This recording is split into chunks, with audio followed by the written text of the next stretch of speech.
بسم اللہ الرحمن الرحیم۔ السلام علیکم۔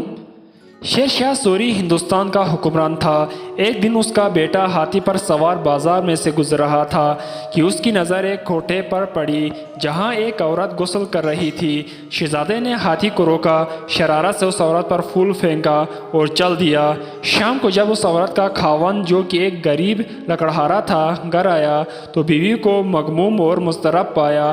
دریافت کرنے پر اس نے شہزادے کو سارا ماجرا اپنے خاوند کو کہہ سنا دیا۔ لکڑہارے کا خون کھول اٹھا۔